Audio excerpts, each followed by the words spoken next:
ఏ శుభకార్యానికైనా శుభారంభం.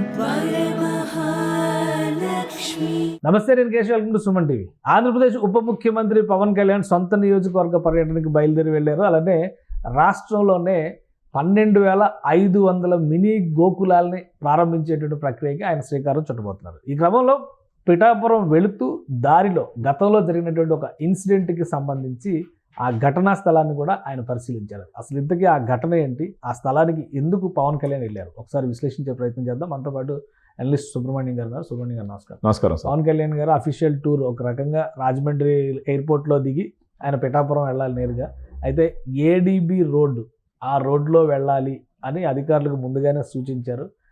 4-5 రోజుల క్రితం ఒక యాక్సిడెంట్ అయింది, అక్కడ 2 యువకులు చనిపోయారు. ఆ ఘటనా స్థలానికి వెళ్ళారు. ఏంటి ఆ వివరాలు ఏంటి? ఇప్పుడు గేమ్ చేంజర్ ప్రీ రిలీజ్ ఈవెంట్కి వచ్చి మణికంఠ, చరణ్ అనే 2 యువకులు అక్కడ పోతూ యాక్సిడెంట్ అయ్యి చనిపోవడం జరిగింది సార్. అప్పుడు అది సింగిల్ రోడ్. అది యాక్చువల్గా బండ్లు 2 ఒకే పక్క రావడం, నైట్ టైం ట్రావెల్ అవ్వడము, అక్కడ ఏదో జరిగి 2 జీవితం కోల్పోయినారు అక్కడ.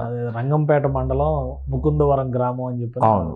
దాని తర్వాత ఇమీడియట్గా పవన్ కళ్యాణ్ గారు చాలా బాధపడ్డారు. ఆయన ఈవెన్ ఆ ఈవెంట్లో కూడా పదే చెప్పినాడు కొంచెం కాన్షియస్గా ఉండాలని. నాకు తెలిసి ఆ పిల్లలది కూడా ఒక యాక్సిడెంట్గానే జరిగినట్టుంది. వాళ్ళు కూడా ఏదో పొరపాటుగా జరిగినట్టు కాదు, ఏదో అంటే రెండు ఒకే లైన్లో నైట్ రావడం వల్ల బైక్ కదా సార్, ఎదురు లైట్లు తెలివి సరిగా. ఆ రోడ్డు చాలా ప్రాబ్లం, అండర్ కన్స్ట్రక్షన్, అలానే అక్కడక్కడ సరిగా లేదు, రిపేర్లు సరిగా చేయలేదని చెప్పేసి చెప్పడం జరిగింది. ఈరోజు ఇదేం సార్ పవన్ కళ్యాణ్ గారికి ఉన్నటువంటి గొప్ప తత్వం ఇదే. ఇప్పుడు మరొకరైతే ఏం చేసి ఉంటారంటే అసలు ఆలోచన కూడా వచ్చి ఉండదు. ఇంకా పైపిచ్చు ఆ ప్రమాదం జరిగిన స్థలానికి పోతే విమర్శలు వస్తాయని చెప్పేసి భయపడి వేరే దారి వెళ్ళిపోయి ఉండేవాళ్ళు. ఆయన పోవాలనుకుంటే హెలికాప్టర్లో వెళ్ళి ఉండొచ్చు. ఆయన బైపాస్ రోడ్డు ఉంటుంది కాకినాడకి డైరెక్ట్ గా వెళ్ళిపోవడానికి, వెళ్ళి ఉండొచ్చు. ఇదేమో ఇంకా అండర్ కన్స్ట్రక్షన్ రోడ్ కాబట్టి ఈ రోడ్లో అది కొంచెం డిస్టెన్స్ ఉండొచ్చు, ఒక 20 కిలోమీటర్లు 30 కిలోమీటర్లు ఎక్కువ ఉంటుందేమో మరి ఆ డిస్టెన్స్. ఇదైతే నేరుగా వెళుతుంది, కాకపోతే రోడ్డు బాగాలేదు. అంటే ఇప్పుడు కానీ ఈ రోడ్డులోనే వెళదామని ఆయన స్పెసిఫిక్ గా ఎందుకు చెప్పారు? ఆయన మనసుని పూర్తిగా కలచి వేసి ఉంటారు సార్ ఈ విషయం. ఆ ఈవెంట్లో కూడా చెప్పినారు, మీకు ఏదైనా జరిగితే నేను చాలా బాధపడుతున్నాను, నా గుండెకి గాయం అవుతుందని చెప్పేసి అని. దానికి నిదర్శనమే ఇది. ఇప్పుడు జరిగిన ప్రమాదం ఆయన్ని చాలా కలచవేసి ఉంటుంది ఇన్ని రోజులు. సో కనీసం ఆయన ఆలోచనలోంచి ఇంకా పోలేదు అది. ఆ పిల్లలిద్దరూ ఆయన ఆలోచన నుంచి ఇంకా బయట పోలా. ఆయన ఆలోచన నుంచి బయట పోయి ఉంటే ఇవన్నీ పట్టించుకోడు ఆయన. వారం రోజుల తర్వాత అక్కడికి వెళ్ళారు. అందుకే అంటే అలా పోయే సందర్భం వచ్చింది కాబట్టి రిలీజు. సో అలా పోయే సందర్భం వచ్చింది కాబట్టి అక్కడికి వెళ్ళి ఆడ ఏం జరిగి ఉంటుంది అనేసి తను కళ్ళుతో తను చూసి తను ఒక ఆలోచనకు రావటానికి చేసినటువంటి ప్రయత్నంగా చూడొచ్చు. పైపెచ్చు ఏంటంటే అంటే ప్రజల మీద ఆయనకున్నటువంటి ప్రేమ, ఆయనకున్నటువంటి అక్కర ఆయన ఈ ప్రవర్తన ద్వారా తెలుస్తుంది. ఇప్పుడు మామూలుగా ఏం చేస్తారు, ఇప్పుడు మళ్ళీ ఆయన ఇప్పుడు జనాలు మర్చిపోయినారు, కొన్ని ఇన్సిడెంట్స్ జరిగినాయి. సినిమా రిలీజ్ అయింది, మన తిరుపతిలో ఒకటి తప్పు జరిగింది, ఇవన్నిటిలో దాన్ని మర్చిపోయింటారు జనాలు. ఇప్పుడు ఆయన టిపికల్ రాజకీయ నాయకుడైతే ఎలాగో మర్చిపోయిన దాన్ని మళ్ళీ ఎందుకు నేను తట్టి లేపడం అని చెప్పేసి దాన్ని వదిలేసిపోయి ఉండాలి ఆయన. అవన్నీ ఏం పట్టించుకోకుండా వాటన్నిటికీ అతీతంగా ఆయన మనస్సు అక్కడికి లాగింది, పోయినాడు, చూసినాడు. ఆయనకు ఒక అవగాహన వచ్చి ఉంటుంది, అక్కడ ఉన్న వాళ్ళందరూ వివరించడం జరిగి ఉంటుంది. అట్లీస్ట్ ఏంటంటే ఆ ఆలోచనలు ఆయన్ని వదలట్లా, వెంటాడుతున్నాయి ఆయన్ని. పైకి కనపడకపోయినప్పటికీ ఆయన ఆలోచనలు అయితే వెంటాడుతున్నాయి ఆయనకి. సో అక్కడికి పోవడం వల్ల ఏంటంటే ఆయనలో ఉన్న గొప్పతనాన్ని మరొకసారి ప్రజలకు అర్థమయ్యే విధంగా చెప్పడం జరిగింది. యాక్చువల్గా అది ప్రమాదం.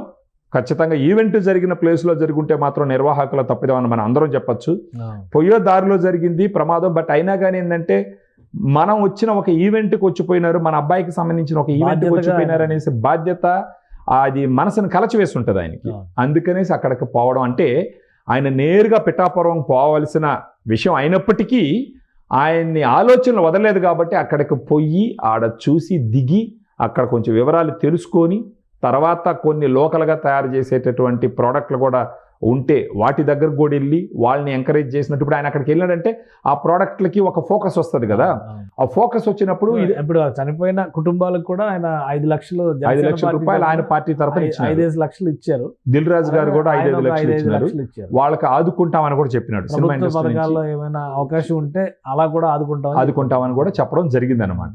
సో ఖచ్చితంగా ఇప్పుడు ఇక్కడ నుంచి ఇంకా ఆయన నేరుగా పిఠాపురం వెళ్తారు. పిఠాపురంలో కూడా గ్రామీణ ఉత్పత్తుల ప్రదర్శనలు ఇవన్నీ ఉన్నాయి. 12,500 గోకులాల ప్రారంభం. మినీ గోకులాలు అంటే ఆవులు పెంచడానికి, మేకలు గొర్రెలు పెంచే వాళ్ళకి ప్రభుత్వం సబ్సిడీతో ఇస్తున్నటువంటి నిర్మాణాలు. అవన్నీ కూడా పనికి ఆహార పథకం కింద చేసినటువంటి నిర్మాణాలు.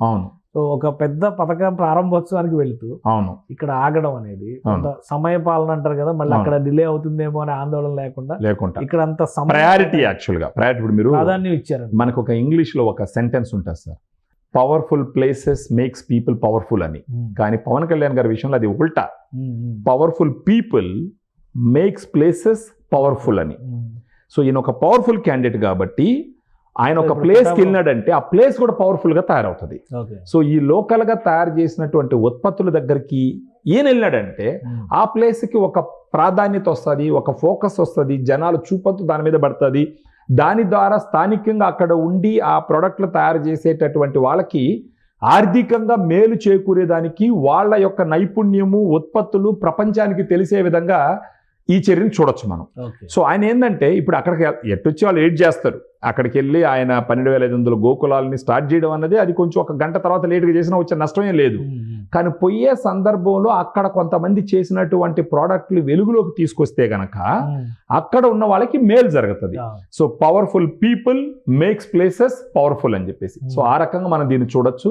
అంటే ఆయన దగ్గర ఏంటంటే మనకు రాజకీయాల్లో నటన ఉంటుంది, కొంత నట్టనే ఉంటుంది, ఫేక్నెస్ ఉంటుంది, ఫేకింగ్ ఉంటుంది ఎక్కువ. అంటే మొసలి కన్నీరు అంటారు కదా, అలాంటివి ఉంటాయి. ఈ మొసలి కన్నీరు, ఫేకింగు, ఆయన స్క్రీన్ మీద నటిస్తారు బాగా. రియల్ లైఫ్ లో చాలా బ్యాడ్ యాక్టర్ ఆయన, అదే ప్రాబ్లం ఆయనతో.